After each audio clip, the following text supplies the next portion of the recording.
great pleasure to welcome our final guest speaker for the night, before we move on to issue the certs.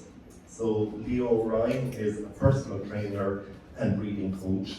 He's the founder of InnateStrength.com. He studied strength and conditioning, movement, health and breathing since healing himself of asthma in 2004. His love and experience for health and physical performance led him to research more than 100 different breathing techniques, mentor with coaches, Olympians, UFC fighters, world champions, and now obviously you as Psyched champions as well. So it gives me a great pleasure to welcome Leo to his speak us tonight.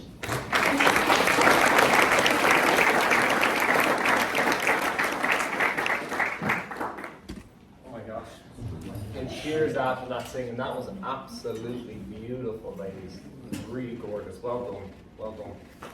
Yeah, please do. Another round of applause.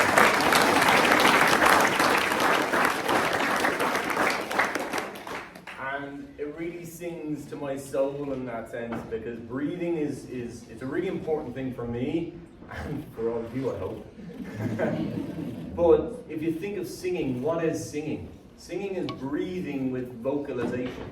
It's an expression of a song, but it's also an expression of who you are.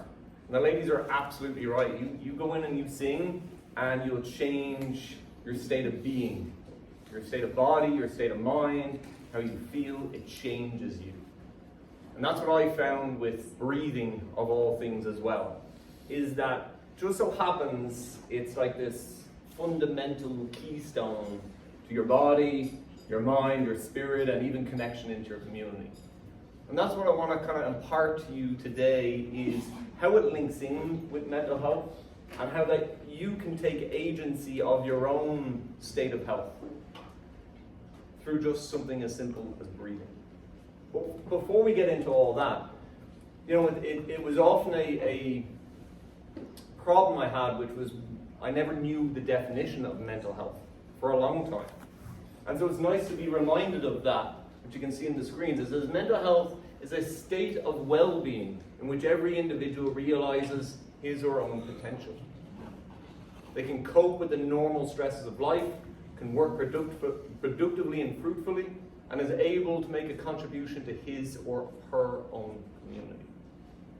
I just want to break that down a little bit. The most important part of that to me is the very first 5 words. Mental health is a state of well-being. It's a state. It's a position. I have a teacher, some of you might have heard of his name is Wim Hof. He says, be happy, healthy, and strong, the rest is bullshit. And he's crude, he's straight to the point, but he has a point there as well. Be happy, healthy, and strong, and the rest, it doesn't matter what it is. I like to think of that as another way, which is a little bit more gentle. But I like to think of well-being as filling your own cup up first. So there's 2 ways you can pour a glass of water. Right? There is one where you have a glass filled with water and you can empty it out. So the analogy there is you have your energy and you can pour it out into the world, into your work, into your family, into your friends, in your community. But that's a finite glass of water, the finite cup of energy.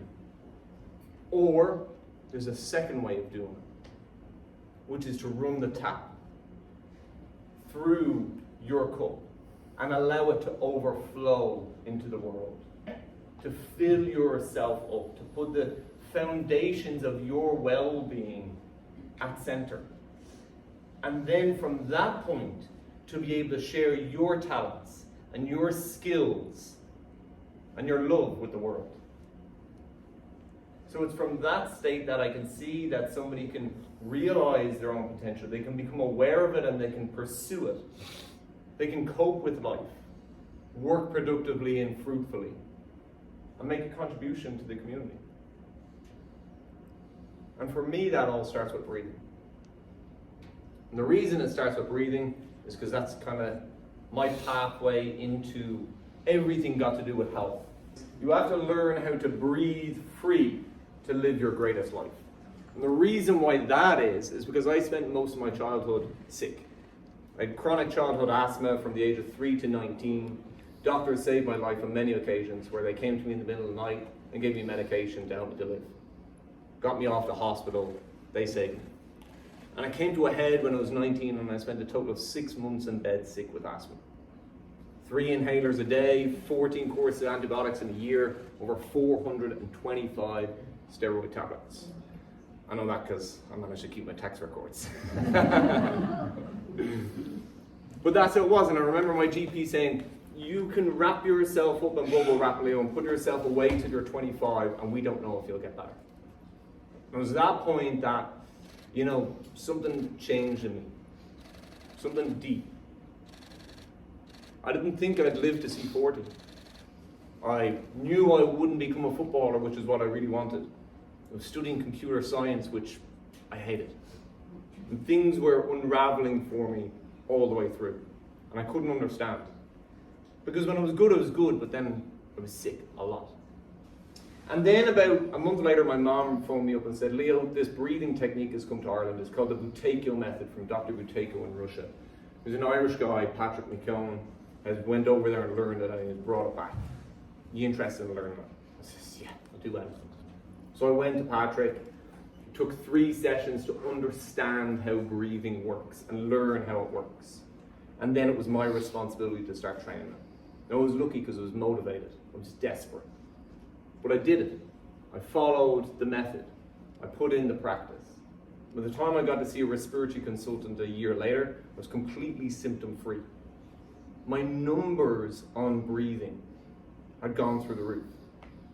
And when I got to him, I says, Mr. Costello, I says, look, things have changed. He says, what's changed? I says, I'm doing this breathing method, and produced this big book. I said, boom. I says, this is everything I've changed. And he goes, wow, you obviously know yourself really well. He says, what can I do for you? I says, I want your permission to come off medication. He says, sure. He says, you know your body really well. He says, nice and slowly, nice and gradually, begin to reduce it. And he guided me through that pathway. And so within 18 months of seeing the doctor, I was symptom and medication free. That's a cure, a definition of a cure, symptom and medication free. And that's when I went off and started helping other people and going into personal training and love and beginning to find my way through life again. But it didn't happen overnight. It took a long, long, long, long time to restore my health. And there was many bumps along the road. And I give you an example, like, he told me before I left his office, he says, Leo, always keep an inhaler on hand, just in case. Just in case. It was 11 years in the press before I was ready to let go of it. That's how much fear had gripped me over my health. And truly, I didn't know whether I'd live to see 40 until I reached about 35 years of age. I'm 41, going on 42 this year. And through that course, when I was helping people in personal training, I realized there was something that wasn't going right. And there was one lady back in 2015 that I was helping. And she was a lady who was 20 stone in weight. And I say that because she wanted to lose weight. That's why she came to me. So she put in the training, she put in the nutrition. I mean, 3 times a week, an extra 2 times training on her own, change her food and her nutrition to about, I'd say about 70% of her potential. So she was changing, her bloods were changing a little bit slowly. In 9 months, she lost a grand total of 5 pounds. 5 pounds. So it says, listen, there's a couple of things going on here. Either I'm a really bad trainer, or we need to get support. We need to look at sleep test, we need to look at psychology, or we need to look at blood work, because there has to be something else going on under here. So she fired me. She says, you're a bad trainer. Which is true, she did. But she rang me up about 3 months later and says, Leo, okay, I went and got the sleep test. And would you believe I've sleep apnea? And I went, wow. That was really interesting to me. Those of you that don't know, sleep apnea is when you're sleeping, that you stop breathing, and then after a while your body realizes you've stopped breathing, and then it automatically goes, and you wake up or you might even wake up, but you automatically take a huge big breath in, and then it goes back into that pattern. So you don't get any restorative or regenerative sleep at all. So she managed to get a CPAP mask, and within a month she'd lost 3 stone. And I was like, oh my God. So and just with my history of breathing, I went, I know there's a skill out there that I can help more people with, and I need to go back and get the science and get the practice behind it. So I went back to Patrick. I was in a course of his, and I met these two ladies, and they were like, oh, we do the Wim Hof method. I was like, the what? The Wim Hof? Yeah. We do this. And I was like, and I looked at Patrick, and Patrick looked at me, and we were going, oh, don't do that. Please don't do that. Because the Buteyko method was like,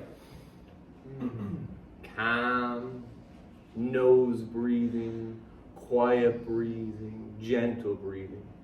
And these two ladies were like, no, you breathe big.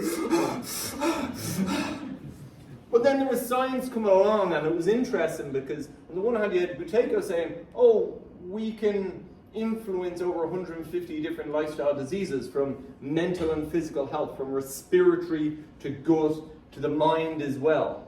Breathing has an influence over that, and our breathing has an influence over that. And then you had Wim Hof came along, and he literally rewrote textbooks, where before they never knew that you could have control of your immune system.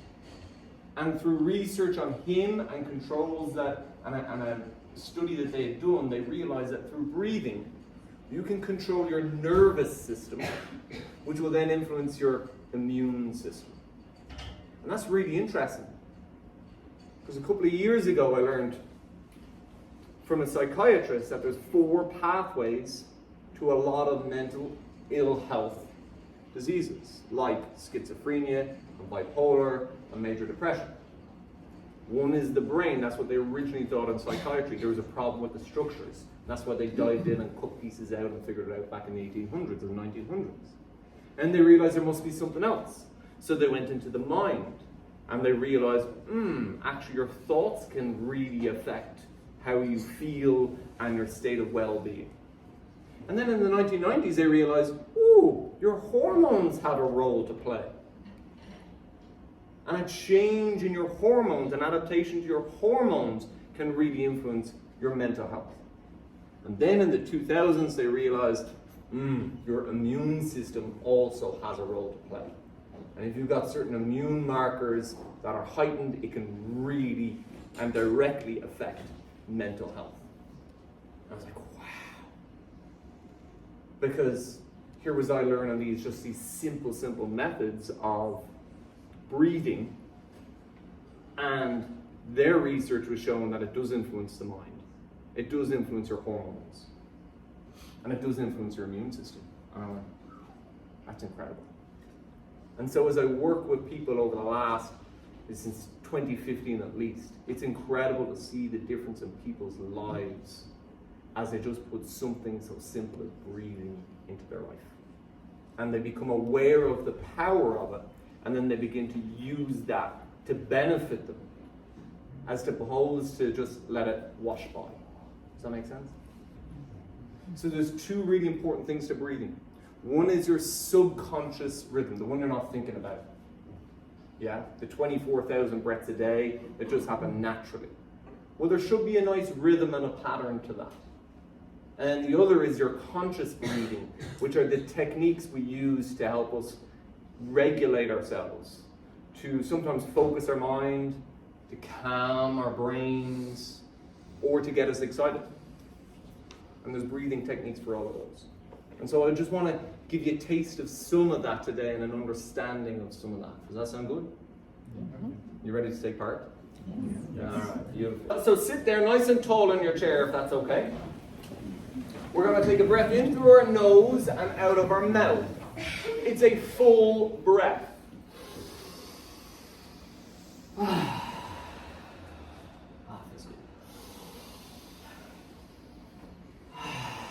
I want you to feel what's happening. Continue to breathe. I want you to feel what's happening as you breathe like that. Mechanically first, let me ask you a few questions. Go on.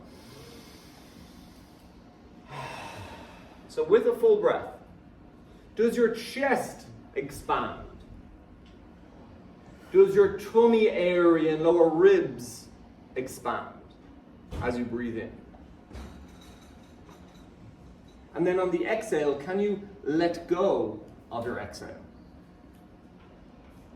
You gotta do it to feel it. Give it a try.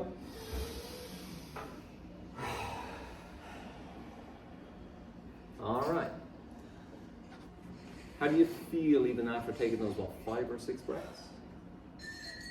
Okay, some people get a little bit colder, some a little bit warmer, some a little bit dizzier, some are just a little bit chill. Influences everybody differently because everybody's a different nervous system. That's okay. Go on. I don't think I can. Yes, there. Beautiful. Okay. Ideally, how should that look from a mechanical point of view? When you breathe in through your nose, it is a deep breath. I used to talk to doctors and play around with them after I found out about breathing. And the doctor would put the stethoscope on me and go, now take a deep breath. And I go, Leo, take a deep breath. And I go, he says, will you take it? I says, what's a deep breath? I says, oh, you mean this? He says, yeah, take a deep breath. I says, no, that's a big breath. That's a full breath. When you use your nose to breathe, you automatically use your diaphragm. It is a deep breath. You don't need to worry about belly breathing and diaphragmatic breathing. It happens automatically, unless your tissues of your body are tight. And they can be tight for any reason. Maybe you don't move enough, maybe you've got an injury, maybe you had a virus, maybe you've had some trauma in your life or high stress. There's loads and loads of different reasons. What I do as a coach is I just restore that. Maybe a session, maybe 2 weeks. That's it. Done. You never have to think about it again. Genuinely. So the belly should move. The chest should move. Well, here's a kicker. What is a let go of an exhale? Anybody ask that question to themselves when I asked it? Give it a try again. What does let go mean? Is it this?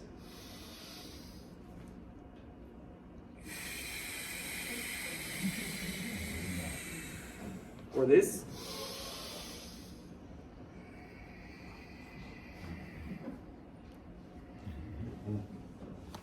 No.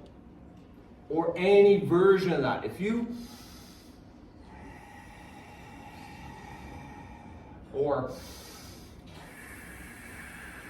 you're squeezing the muscles of your jaw and of your tongue and of your mouth to control your exhale. And some people will even give you slow breathing techniques and tell you extending your exhale is great technique. But it's not if it's in those 24,000 breaths a day. Now you've embedded and ingrained it in there, and now it's stiff, stuck there. When I say stuck there, I love that, by the way. You're going to find out now why in a minute. What does stiff and stuck there mean? We pass a few of these. What it means is this big nerve here. Can we see that? That red nerve going all around the jaw. Yeah, that's a trigeminal nerve, one of your main cranial nerves. What it means is that that nerve is squeezing all those muscles when they should be relaxed and chilled out. But your brain has to get that power from somewhere. Where does it get the power from? See these big blue nerves? That's the main nerves going down your spine, which goes out to the body, but there's a big bundle of them around here. And that's your phrenic nerve. So those two nerves are tied in your deep brain stem in a little bundle. And what the brain does is it begins to rewire your breathing from your diaphragm to your jaw, which can easily lead to mouth breathing, grinding teeth at night, TMJ pain, which is there and there, up there too, headaches and migraines, and shoulder pain. All because you're usually trying to cope with life, but now it's become ingrained. Does that make sense? Mm-hmm. Do you want to unwind it? Do you want to break the pattern? Yes. Do you want to restore your natural breath? Put your hands up if you want that. You're in trouble. Okay. I want each of you to take a yawn for me, please. I won't look. I'm facing this way. Everybody's facing this way. Take a yawn and feel what's going on. It's okay, you can show me. It's fine. Beautiful. Beautiful. Because every wild animal yawns. Every wild animal yawns. And humans are meant to yawn. Do you ever see people that try to yawn and they're like, and they say, I'm yawning all day. But when you look at them, they're like that. I think it's like an old petrol lawnmower. It's going, and about 12 pulls later, it's still going. Well, that's what your brain is trying to do. It's trying to rebalance itself. Rebalance the nervous system inside, but it can't because you've shut it down in the long term. You've turned up the power here. So it's trying to, but it can't. And then you walk around.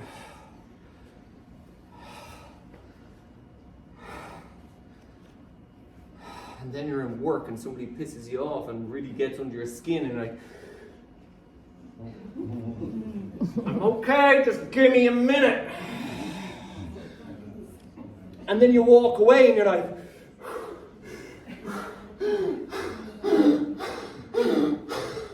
can't breathe. I can't breathe. Anybody experience that? It's a panic. It's a panic attack. Now in science, 2 years ago, they called it the apnea-induced anxiety model.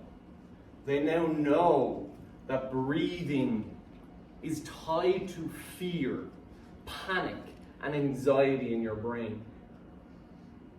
And that if you're adapted or change away from your natural breathing pattern, and then you go into life and into the stressors of life, it will take you over. So you don't even have a chance. And it's very hard to unwind that purely from a psychological point of view. You need to do that, and you also need to unwind and restore the body. Does that make sense? Give me a yawn, like this.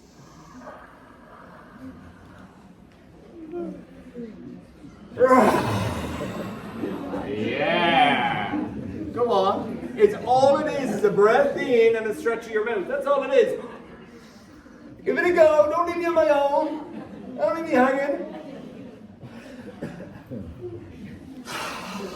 Gorgeous.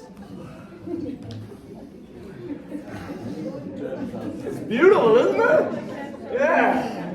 Like a lion after having his kill there, so he is, John. It's beautiful though, right? Do you know who got me onto this? He's the head and strength and conditioning coach for the Toronto Maple Leafs, and he was asking me, he says, why are my 6'4" guys, my 19 stone NHL players, and they're going out and they're just so chilled and relaxed, and they're yawning, but then they get out on ice and they're like animals, so they are. I was like, what's going on? And at the time I didn't know. Till we started to figure out the neuroanatomy to the yawn and what was happening to it. And it's funny because there isn't the research out on it yet.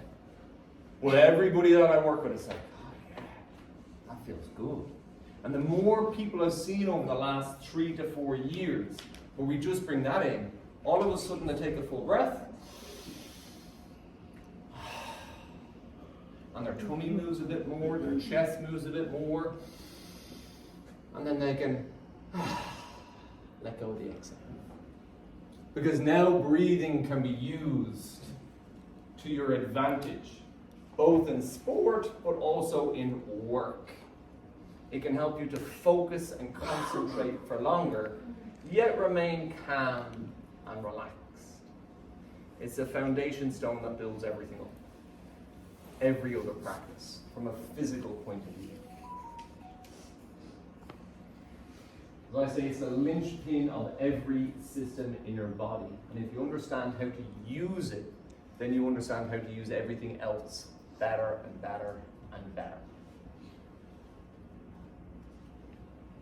So there's loads of different techniques, and you're going to hear loads of different techniques. Like your man Wim Hof, he is big, fast mouth breathing. Do you think that's a relaxing breath or a stressful breath? It is. Mouth breathing is stressful.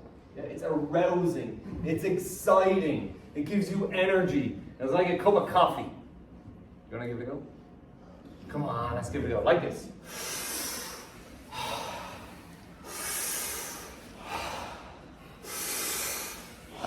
We'll do 10. That's 5. 6.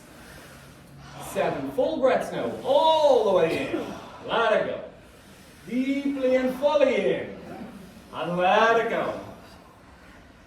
And last one. Beautiful. And just calm it down. Sometimes you get a little bit tingly. That's okay. 5 to 10 of them is pretty safe. I wouldn't push it for any more of them unless you're in a room and you have somebody guiding you along with it. Is that okay? I wouldn't be doing that long term. But for a short term cup of coffee, go for it before you go for a coffee. You'll be like, ooh, this is nice. You've got reduced and lowering breathing, like breath holding and breath holds of movement, and extended exhales and toning and humming, and ladies singing. Beautiful, beautiful way. Even better.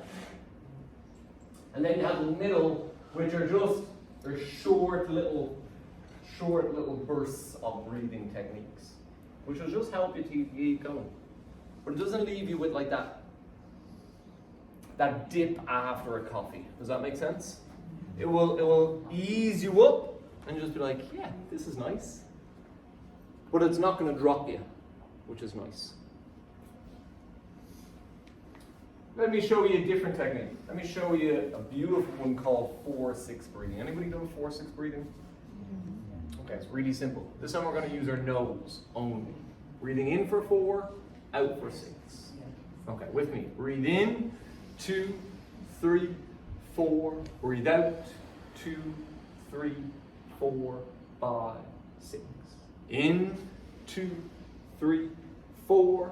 Out, 2, 3, 4, 5, 6. In, 2, 3, 4.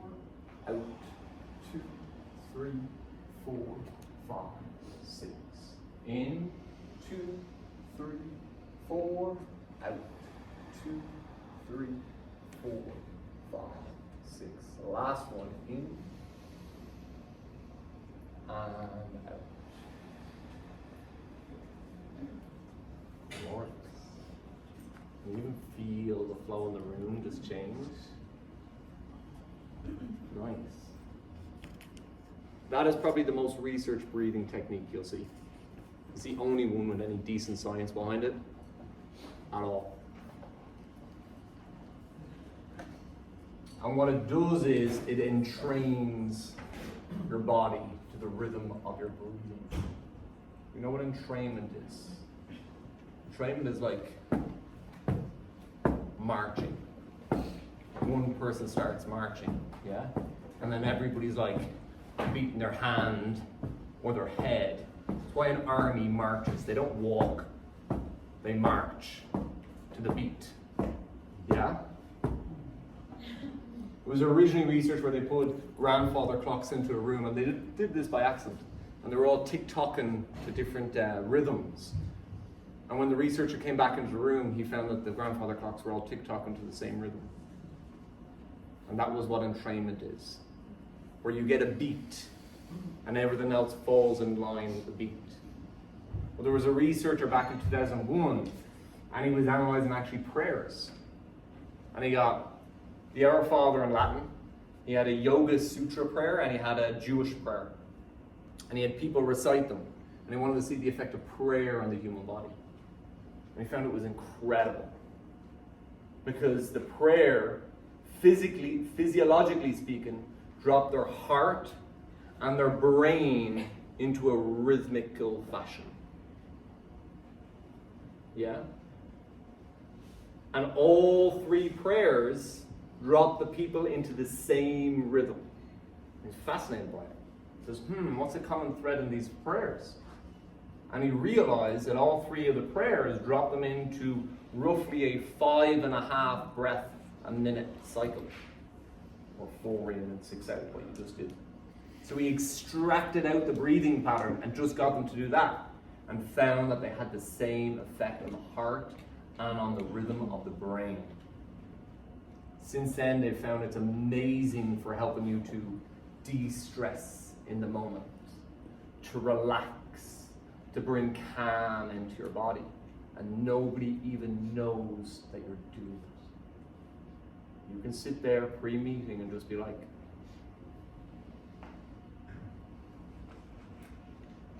that's why breathing is so beautiful to me. It's gorgeous. So when it comes to the overall state of breathing, Deputy Mayor John asked me a beautiful question. He says, "You're a breathing coach." What's that? Get that the whole time. I think you can understand why I'm one now, because I'm just so passionate about it and I can see the benefits of it. But what is it is I coach people how to take agency over their own breath. And from there they then use that to build their well-being, to become productive and fruitful, and to create better connections in life. Because if your breathing is adapted, everything else in the body is adapted, it's changed. It doesn't work well. So I help people restore their breathing, and that's the ultimate goal for me of breath training. To restore a naturally centered breath. One where you can breathe through your nose all day, all night, and through low to moderate level exercise. If you're going out for a 5K run, it should be all nasal breathing. If you're walking around, if you're sleeping, it should be nasal breathing. So I help people to restore that. And as they restore those baselines, they just find that other symptoms tend to just dissipate a little bit. Symptoms of anxiety, which is connected directly to breathing. Symptoms of low energy and low mood. You just start to kind of find those little joys in the simple things in life. It's not radical, but at the same time, it is radical.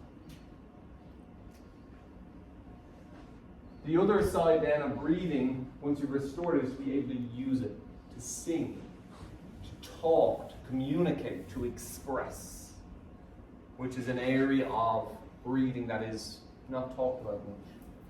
But that's really important too.